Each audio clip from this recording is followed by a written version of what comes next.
우리는 지난주부터 창세기에 나오는 하나님의 사람들에 대한 말씀을 나누고 있습니다. 그래서 지난주에 첫 번째로 믿음의 사람 사라와 아브라함의 믿음에 대해서 말씀을 나누었습니다. 그들의 삶을 통해서 우리가 배운 것은 성숙한 믿음은 첫 번째 하나님을 신뢰하는 것이고, 성숙한 믿음에는 덕이 있고, 세 번째로 본향을 바라보는 것이 성숙한 믿음이다라는 말씀을 드렸습니다. 오늘은 하나님의 사람들 두 번째 시간으로 아브라함과 사라의 아들 이삭에 대해서 말씀을 드리도록 하겠습니다. 우리는 신앙에 대해서 이야기를 할 때 종종 눈과 귀를 사로잡는 어떤 강렬한 장면들을 좋아합니다.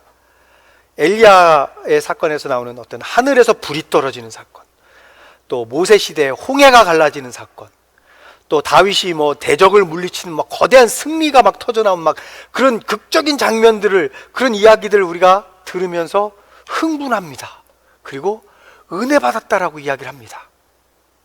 물론 우리 하나님은 분명히 그렇게도 역사하시는 전능하신 분이십니다. 그러나 그와 동시에 성경은요, 우리의 눈에 잘 띄지 않는 아주 조용한 방식으로도 하나님께서 당신의 백성을 인도하신다라고 말을 합니다. 오늘 우리가 이야기를 나눌 그 인물인 이삭이 바로 그런 유형의 사람이에요. 표면적으로 볼 때요, 이삭의 삶은 참으로 평범해 보입니다. 그는 아브라함처럼 조카 롯을 구출하러 가는 어떤 영웅적인 무용담도 없었고요, 야곱처럼 형의 발 뒤꿈치를 잡거나 야복강가에서 천사와 씨름하는 어떤 치열한 어떤 갈등의 서사도 없었고요, 요셉처럼 노예에서 감옥으로 가고 또 감옥에서 다시 그 나라의 총리로 비상하는 어떤 극적인 인생 역전의 드라마도 이삭에게는 없었습니다. 그는 그저 평범하게 태어났고요, 그냥 순종했고 우물을 팠고 조용히 늙어서 죽은 것처럼 보입니다. 창세기가 총 50장으로 되어 있잖아요. 그런데 그 중에 이삭에 대한 내용은요, 단 2장밖에 없습니다. 되게 많은 것 같죠? 2장밖에 없어요. 창세기에서 아브라함에 대한 이야기는 12장부터 24장까지 무려 12장에 걸쳐서 나옵니다. 근데 이삭에 대한 이야기는요, 25장에서 26장 딱 2장밖에 나오지 않습니다. 그렇다고 해서 이삭의 생애가 짧았냐? 또 그렇지도 않습니다. 4사람 중에요, 가장 오래 살았어요, 이삭이. 아브라함이 175세로 생을 마감했고요, 야곱은 147세를 살았고 요셉은 110세를 살았는데 이삭은 180세를 살았습니다. 기록은, 성경에 나와 있는 기록은 가장 짧지만 생애는 가장 길었던 사람, 특별한 사건 사고 없이 평생을 평온하게 하나님의 복을 누렸던 사람, 우리는 이런 이삭을 순종과 온유의 사람이다 라고 부릅니다. 그래서 오늘 우리는 순종과 온유의 사람 이삭의 삶을 통해서 하나님이 우리에게 주시는 교훈이 무엇인지 알아보도록 하겠습니다. 그래서 이삭의 삶을 통한 교훈 첫 번째, 우리는 약속의 자녀입니다. 우리는 약속의 자녀입니다. 우리가 이삭을요, 신앙적으로 이해를 하려면 그의 출발부터 다시 봐야 합니다. 성경은 이삭에 대해서요, 단지 아브라함의 아들로 태어난 인물로 소개하지 않았어요. 성경은요, 이삭을 불가능 속에서 성취된 하나님의 약속이라고 표현을 하고 있어요. 창세기 17장 19절에서 하나님이 아브라함에게 이렇게 말씀하셨습니다. 하나님이 말씀하셨다. 아니다, 너의 아내 사라가 너에게 아들을 낳아줄 것이다. 아들을 낳거든 이름을 이삭이라고 하여라. 내가 그와 언약을 세울 것이니 그 언약은 그의 뒤에 오는 자손에게도 영원한 언약이 될 것이다. 우리가 지난주에도 잠시 이야기를 나눴지만 사라는 이미 경수가 끊어졌고 아브라함도 나이가 많았습니다. 이게 인간의 계산으로는 이건 안 된다였어요. 그렇죠? 인간의 계산으로는 불가능한 일이었어요. 그러나 그때 하나님이 그 자리에서 뭐라고 얘기하십니까? 주님께서 하실 수 없는 일이 있느냐라고 반문하신다라고 지난주에 말씀드렸잖아요. 믿음은요, 내가 할 수 있는 것에서 시작하는 것이 아니라 하나님이 하실 수 있다는 그 신뢰에서 시작하는 거예요. 그게 믿음이에요. 창세기 21장은 매우 분명한 문장으로 이삭의 탄생을 기록합니다. 창세기 21장에서 이렇게 말했습니다. 창세기 21장 1절부터 2절입니다. 주님께서는 말씀하신 대로 사라를 돌보셨다. 사라에게 약속하신 것을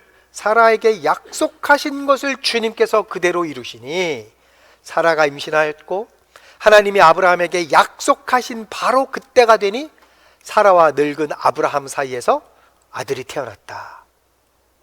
여러분, 이 말씀은요, 단순히 그냥 이삭 그 개인의 출생 기록을 넘어서 하나님의 성품을 보여주는 말씀이에요. 무슨 말이냐면 하나님은 말씀하신 것을 잊지 않으시는 분이시고 말씀하시는 것을 지키시는 분이시고 약속하신 것을 끝까지 이루시는 분이시다라는 이야기예요. 그래서 이삭의 탄생이 왜 중요하냐면 하나님의 약속은 반드시 지켜진다라는 의미에서 이게 중요한 거예요. 이삭의 탄생이. 그래서요, 바울이요, 이삭의 탄생을 설명할 때 이삭을 혈통의 논리가 아니라 약속의 논리로 이야기를 해요. 이스라엘 백성들은요, 혈통을 굉장히 중요하게 생각을 합니다. 그래서 마태복음 1장에서 쭉 누가 누구를 낳고 누구를 낳고 누가 누구를 낳고 1장이 다 그거 나오잖아요. 그게 그냥 나온 게 아니에요. 그만큼 그 당시에 유대인들, 이스라엘 사람들은요, 혈통을 굉장히 중요시하게 여겼어요. 내가 누구의 자손인가에 대해서 굉장히 중요하게 생각했거든요.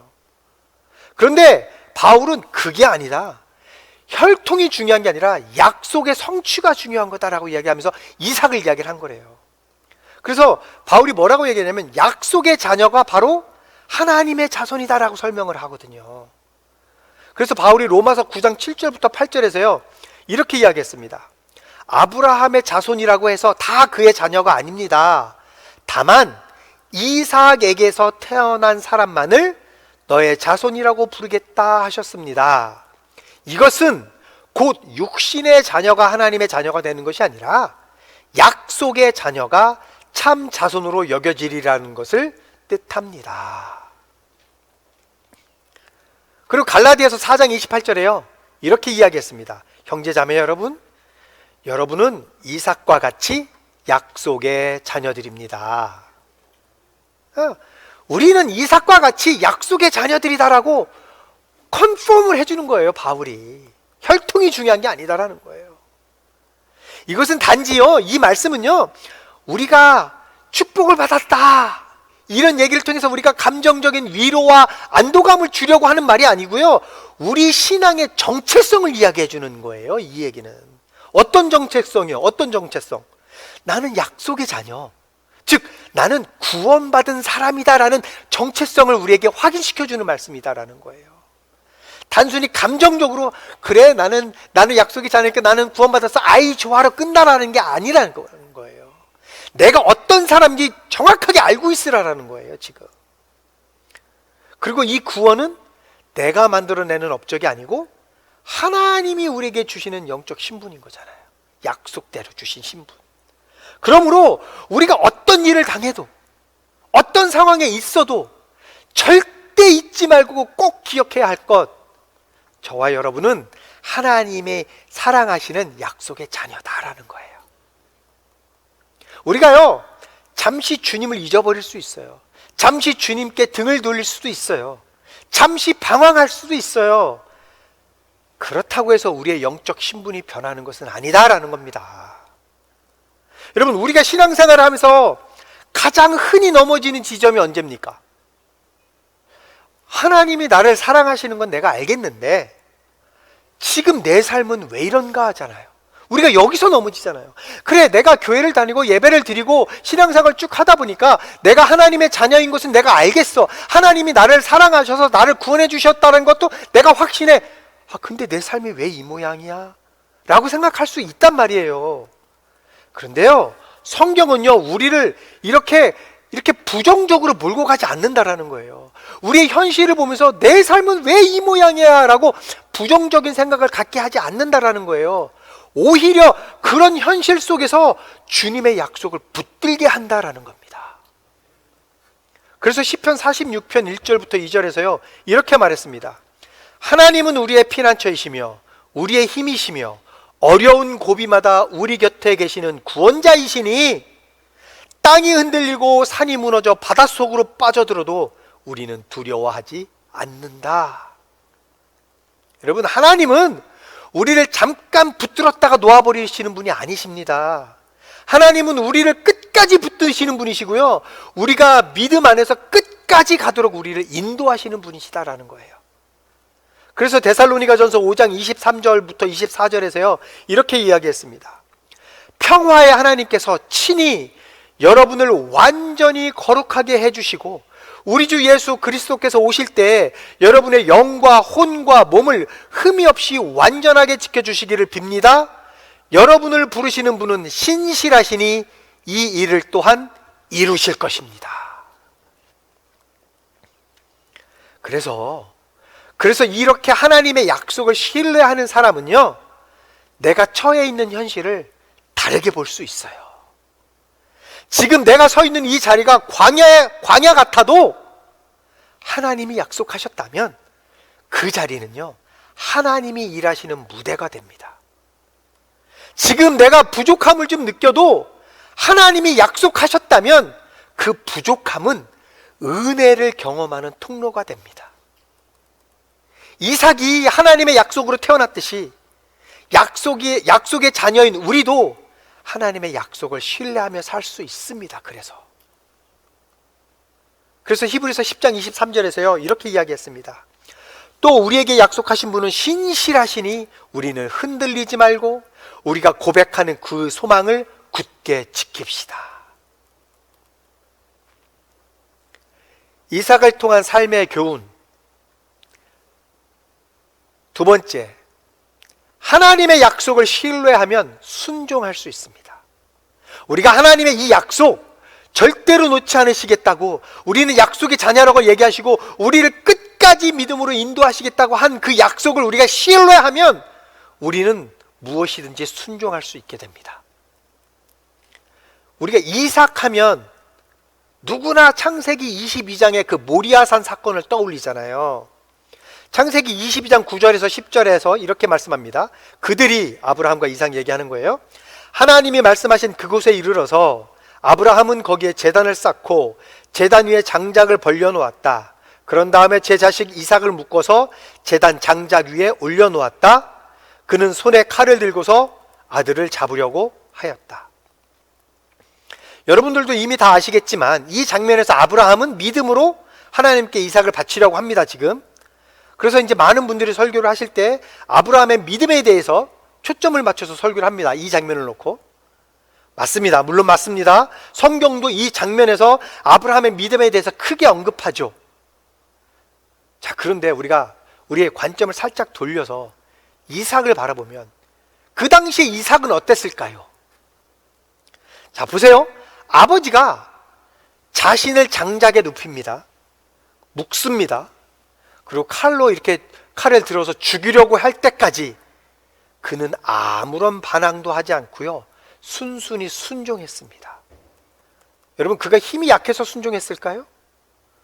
그때 그는 건장한 청년이었을 것이다 라고 추측하고 있습니다. 신학자들이 약 17세에서 22세 정도 사이다라고 추측을 합니다. 많은 신학자들이. 자, 그렇다면 이삭이 17세에서 22세면 아브라함이 이삭을 100세에 낳았잖아요. 그럼 아브라함은 120세 정도 되는 할아버지란 말이에요. 120세. 근데 건강한 청년이, 이삭이 20세의 아주 약관의 나이, 그 청년이요 120세의 할아버지를 힘으로 이기지 못해서 가만히 있었을까요? 그것은 아닐 거 아닙니까? 이삭이요 자기가 재물이 되기를 거절했다라면 그 늙은 아버지의 손에서 얼마든지 벗어날 수 있었습니다. 그런데 이삭은 그렇게 하지 않았습니다. 마치 어린 양처럼 그냥 그저 장작 위에 누운 거예요. 왜 그랬을까요? 여러분, 이삭이라고 해서 두렵지 않았을까요? 아버지가 내가 누워있는데 자신을 내려다보면서 죽이려고 칼을 이렇게 높이 들었을 때 그 순간에 무섭지 않았을까요? 아니면 이삭이 아무것도 모르는 바보여서 그랬을까요? 그건 아니란 말입니다. 이삭은요 아버지 아브라함에게 약속하신 그 하나님을 신뢰했기 때문에 순종할 수 있었던 거예요. 아버지 아브라함의 삶을 통해서 아버지 아브라함이 자기에게 계속 지금까지 살면서 하나님이 어떻게 인도해 주셨는지 계속해서 이야기를 듣고 그 하나님의 역사하심을 그가 눈으로 보면서 경험하면서 살았기 때문에, 그 하나님을 신뢰했기 때문에 아버지가, 자기 육신의 아버지가 칼을 높이 들은 그 순간까지도 이삭은 순종할 수 있었던 거예요. 우리는요, 자신이 죽을 것을 뻔히 알면서도 순종하는 마음으로 제단에 누워서 죽기를 기다리는 그 이삭을 보면서 하나님의 말씀에 순종해서 아무런 저항 없이 십자가에 달리신 예수님의 모습을 우리는 떠올릴 수 있습니다. 이사야 53장 7절에서요, 그래서 이렇게 이야기했어요. 그는 굴욕을 당하고 고문을 당하였으나 아무 말도 하지 않았다. 마치 도살장으로 끌려가는 어린 양처럼, 마치 털 깎는 사람 앞에서 잠잠한 암양처럼 끌려가기만 할 뿐 아무 말도 하지 않았다. 성경이 말하는 최고의 순종은요, 예수님이 자신을 희생양으로 드린 순종이에요. 이삭도 이 예수님처럼 하나님의 말씀을 신뢰했기 때문에 아브라함에게 순종한 거예요.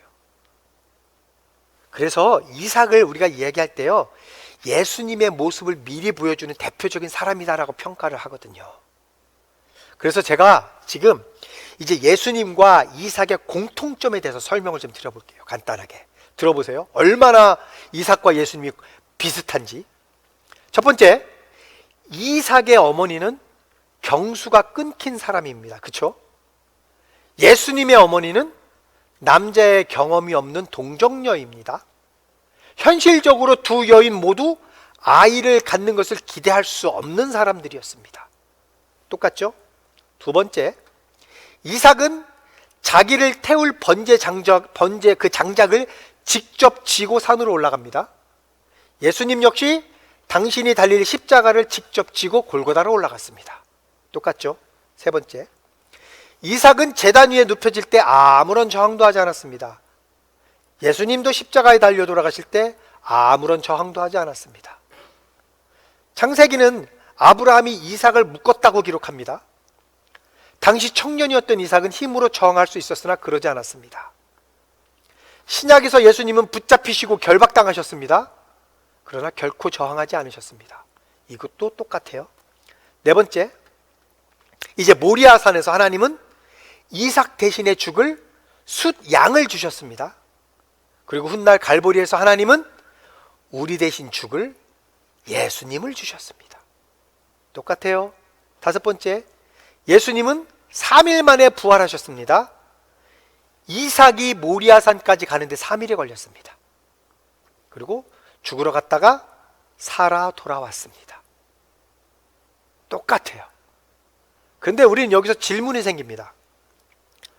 그러면 이삭의 순종은 우리에게 무엇이냐는 거예요. 이 이삭의 순종이 우리에게 무엇입니까? 여러분, 이삭의 순종은요, 단지 부모의 말씀을 잘 듣는 아들의 모습이 아닙니다. 이삭의 순종은요, 내 생명이 하나님의 것임을 인정하는 신앙의 증거입니다. 그리고 그 신앙은 결국 예수 그리스도의 완전한 순종까지 이어져서 우리에게 구원이 되었습니다. 그러니까 이삭의 순종이 우리에게 무엇이냐고요? 이삭의 순종은 결국 예수님까지 와서 우리에게 구원까지 연결이 됐다라는 거예요. 순종은 구원까지 연결이 됐다라는 거예요. 그래서 우리는 순종에 대해서요, 이렇게 정의할 수 있어요. 스크린 한번 봐보세요. 순종은 하나님이 누구신지를 믿는 믿음의 행동입니다. 이게 순종이에요. 말만 하고 가만히 있는 것은 순종이 아니에요. 내가 하나님을 신뢰하면 행동으로 보여지는 것, 이게 순종이다라는 거예요. 그게 믿음에서 나오는 순종이다라는 거예요. 이 순종은 단지 명령을 수행하는 것이 아니에요. 순종은요, 이삭처럼 내 생명을, 내 삶을 하나님께 드리는 예배, 이게 순종이에요. 내 삶의 주권, 내 삶을 하나님께 모두 드리는 그 예배, 이게 순종이다라는 거예요. 무슨 말이냐, 쉽게 얘기하면 하나님, 내 삶을 주님께 온전히 드리니 주님께서 내 삶을 인도해 주십시오. 어떻게든지 하나님께서 나를 이끌고 가주십시오. 이게 순종이라는 거예요. 이게 하나님, 내가 순종하겠습니다. 그러니 하나님, 내가 원하는 대로 내 삶을 좀 이끌게 해주십시오가 아니라는 거예요. 다 드리는 거예요. 내 삶을 하나님이 이끄시는 대로 맡기는 것. 예수님은요, 어디까지 순종하셨어요? 죽기까지 순종하셨어요. 그리고 그 죽기까지 순종하신 것, 즉 예수님의 삶을 온전히 하나님 앞에 맡긴 것, 그 예수님의 그 순종으로 인해서 오늘 우리의 생명이 된 거예요. 그게 이삭의 삶을 통한 교훈 세 번째, 온유는 하나님의 강함 속에서 나옵니다. 온유는요, 하나님의 강함 속에서 나오는 게 온유예요. 세상은 끊임없이 우리를 공격하고 우리가 가진 것을 빼앗으려고 합니다. 우리가 조금 뭐 갖고 있는 것 같으면, 좀 잘 되는 것 같으면 그것을 무너뜨리려고 세상은 별의별 짓을 다 합니다. 창세기 26장에서 이삭이 처한 현실이 바로 그랬어요. 성경은 당시 상황을요, 창세기 26장 14절부터 14절과 16절에서요 이렇게 기록했습니다. 그가 양떼와 소떼, 남종과 여종을 많이 거느리게 되니 블레셋 사람들이 그를 시기하기 시작하였다. 아비멜렉이 이삭에게 말하였다. 우리에게서 떠나가시오. 이제 당신은 우리보다 훨씬 강하오. 그러니까 세상은요, 우리가 하나님의 복을 받아서 잘 되는 꼴을 그냥 두고 보지 않습니다. 절대로 그렇지 않습니다. 우리를 시기하고요, 우리의 삶의 터전을 흔들려고 하고요, 그것을 억지로 빼앗으려고 합니다. 세상은. 그들은 아브라함 때 팠던 그 생명줄 같은 우물들을요, 이삭에게서 빼앗아가지고 그것들을 흙으로 다 메워버렸습니다. 아주 치졸한 공격을 감행했습니다. 그들은. 그럴 때 우리는 본능적으로 분노합니다. 그렇죠? 내가 열심히 파놓은 우물을, 열심히 내가 우물을 파서 물이 나와서 이제 내가 여기서 살만한데 그걸 다 메꿔버렸어요. 못 나오게. 그리고 우리 보고 떠나라고 얘기해요. 우리는 분노합니다. 그리고 어떻게 합니까? 내 정당한 권리를 되찾기 위해서 그들과 싸웁니다. 하지만 이삭은요, 똑같은 방식으로 싸우기를 거부했습니다. 이게 온유라는 거예요. 이게 이삭이 힘이 없어서 물러난 게 아닙니다. 하나님이 이삭에게 큰 복을 주셔서 그는 이미 아주 큰 부자였고요, 그는 강성했습니다. 창세기 26장 12절부터 13절에서 이렇게 이야기했습니다. 이삭이 그 땅에서 농사를 지어서 그 해에 100배의 수확을 거두어 드렸다. 주님께서 그에게 복을 주셨기 때문이다. 그는 부자가 되었다. 재산이 점점 늘어서 아주 부유하게 되었다. 보세요. 이삭이 그 땅에서 농사를 지어서 그 해에 100배의 수확을 거두어 드렸다라고 얘기하잖아요. 이삭은 어떤 사람입니까? 이삭은 유목민입니다. 무슨 말이냐면 광야를 떠돌아다니던 사람이에요. 그러니까 이삭은 농사에 대해서 지식이 전혀 없는 사람이었다라는 거예요. 아무것도 모르는 사람이에요. 그냥 떠돌아다니다가 물이 있고 열매가 있고 나무가 있으면 거기서 잠시 머물러서 거기서 먹고 마시다가 살다가 거기에 있던 것들이 다 떨어지면 다시 또 짐을 싸서 다른 곳으로 찾아서 떠나서, 그래서 우물을 파는 거잖아요. 우물이 나오는 곳에서 거기서 잠시 정착하다가 또 떠나고, 이런 생활을 했던 사람이 어떻게 농사에 대한 지식이 있겠어요? 어떻게 농사에 대한 경험이 있겠어요? 아무것도 모르던 사람인데 그가 농사를 지었더니 뭐라고 얘기해요? 100배의 수확을 거둬들였다라고 얘기해요. 그 다음에 하신 말씀이 뭐예요? 주님께서 그에게 복을 주셨다라고 얘기해요. 나는 아무것도 몰라요. 할 수 있는 것도 하나도 없어요. 어떻게 해야 될지도 몰라요. 그런데 하나님을 신뢰해서, 하나님의 약속을 신뢰해서 하나님의 말씀에 순종하며 살았더니 아무것도 모르던 내 삶에서 100배의 수확이 거둬들여졌다는 거예요. 그게 순종의 결과예요. 그런데 그 결과를 세상 사람들이 시기하고 질투해서 빼앗으려고 한다는 거예요. 여러분 같으면 화 안 나겠습니까?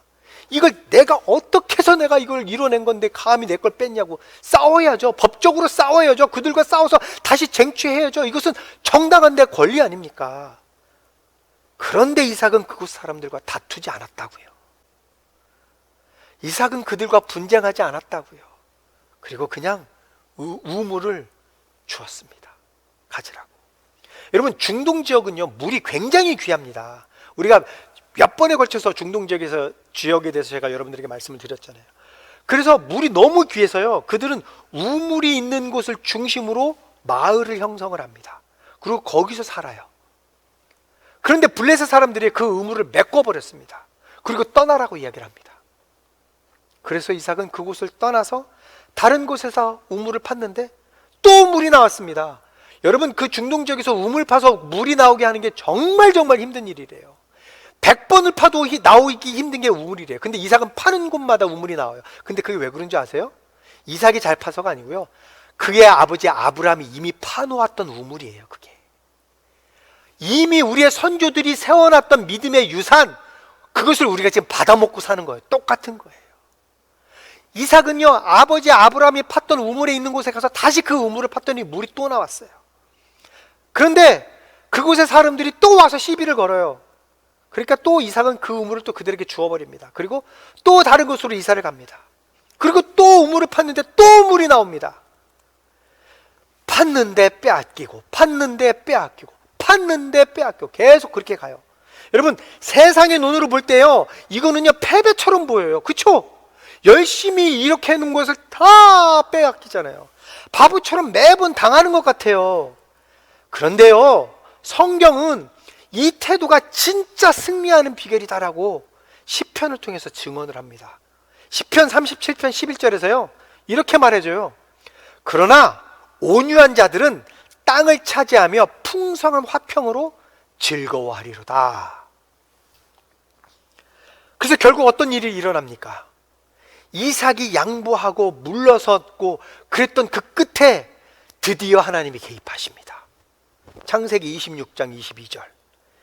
이삭이 거기에서 옮겨서 또 다른 우물을 팠는데 그때에는 아무도 시비를 걸지 않았다.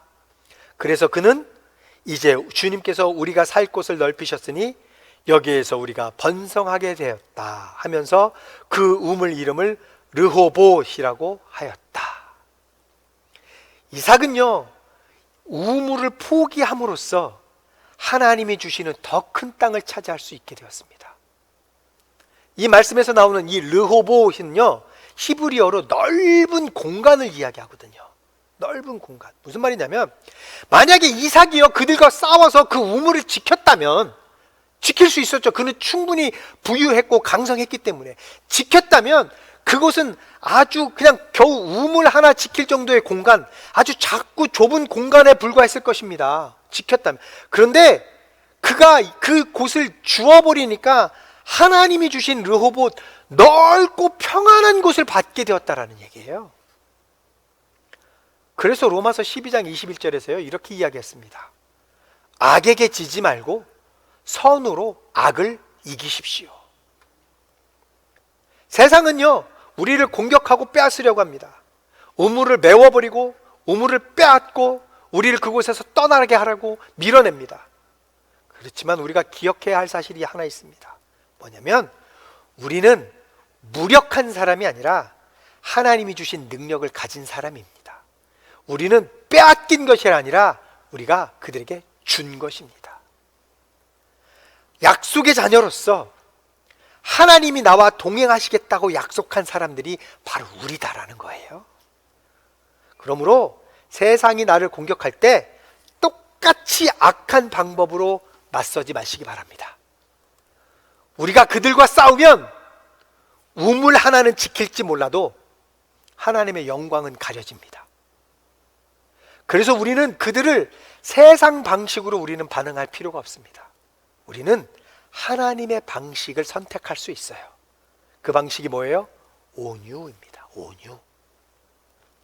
그렇다고 해서 이 온유가 가만히 당하고만 있는 것을 의미하는 게 아니에요. 여러분 오해하지 마세요. 내가 그래 하나님의 말씀처럼 온유하라고 했으니까 그냥 이렇게 당하고만 있어야지, 그걸 이야기하는, 그건 그 온유를 이야기하는 게 아니에요.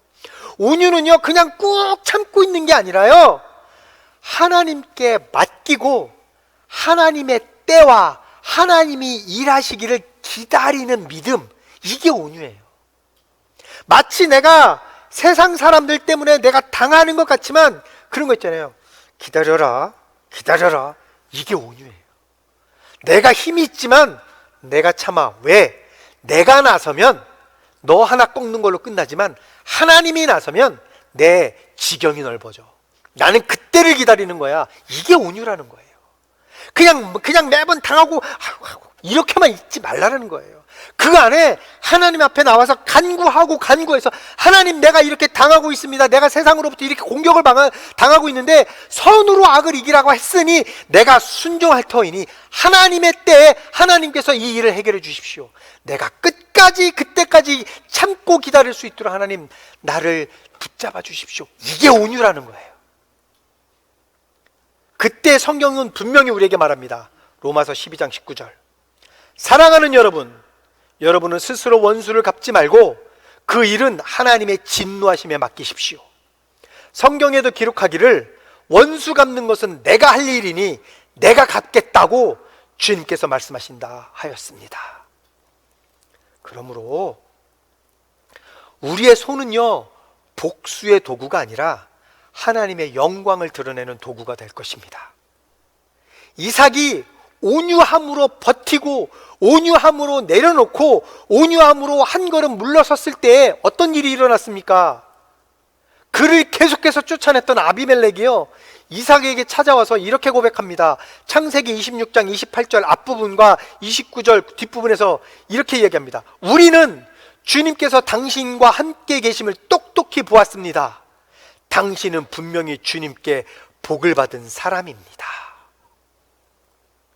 여러분, 이게 결론이에요. 이게 세상은 우리를 빼앗으려고 합니다. 내가 가진 것을 빼앗으려고 합니다. 나를 넘어뜨리려고 합니다. 그렇지만 오히려 우리가 온유함으로 반응할 때에 하나님이 우리와 함께 계심이 더욱더 분명히 드러난다라는 거예요. 그래서 결국 그 상대가 나와 함께 하시는 주님 앞에 무릎을 꿇게 된다라는 거예요. 그래서 그들은 내 안에서 역사하시는 하나님을 그들이 보게 될 것입니다. 그러므로 우리가 온유하기로 결단한다라는 것은 내가 약해지겠다라는 것이 아니라 하나님의 강하심을 내가 의지한다라는 고백이에요.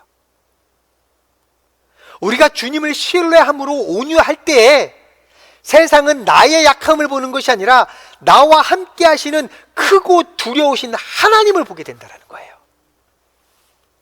그리고 결국에는 내 앞에 와서 당신을 보니 하나님이 살아계시는군요 라고 항복하게 된다는 겁니다. 그래서 여러분, 우리의 온유는 무능력이 아닙니다.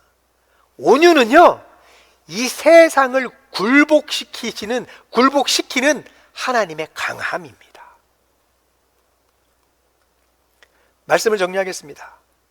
이삭은 그의 온유함과 순종으로 하나님을 믿지 않는 이방인의 입에서 이삭이 바로 하나님의 사람임을 인정하고 고백하게 했습니다.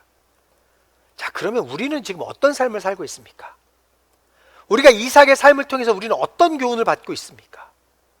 이삭을 통해서 하나님의 능력이 세상 사람들에게 드러났듯이 여러분의 삶을 통해서 예수 그리스도가 전파되고 있느냐라는 질문이에요. 여러분, 우리가 하나님의 자녀라면 그분의 자녀답게 살아야 됩니다. 그건 뭐예요? 그게 바로 예수 그리스도를 닮는 삶. 예수 그리스도는 온유함과 순종함의 삶이잖아요. 하나님이 이삭에게 복을 주시고 그에게 약속하셨듯이 약속으로 난 믿음의 자녀들인 여러분들에게도 분명히 복을 주시고 여러분들과 함께 하신다라는 겁니다. 그래서 히브리서 13장 6절부터 17절에서요 이렇게 말씀하셨습니다. 그래서 우리는 담대하게 이렇게 말합니다. 주님께서는 나를 도우시는 분이시니 내게는 두려움이 없다. 누가 감히 내게 손댈 수 있으랴. 여러분의 지도자들을 기억하십시오. 그들은 여러분에게 하나님의 말씀을 일러주었습니다. 그들이 어떻게 살고 죽었는지를 살펴보고 그 믿음을 본받으십시오. 7절 말씀처럼 믿음의 선교들의 그 믿음의 삶을 본받아 살아가심으로써 우리를 지키시고 보호하시고 함께하여 주시고 우리에게 복 주시기 원하시는 그 하나님의 은혜를 풍성히 받으시는 여러분이 되시기를 예수님의 이름으로 축복합니다. 그래서 세상을 향해서 두려움 없이 누가 감히 나를 손댈 수 있으랴 하고 당당하게 외치시며 살아가시는 여러분 되시기를 예수님의 이름으로 축복합니다.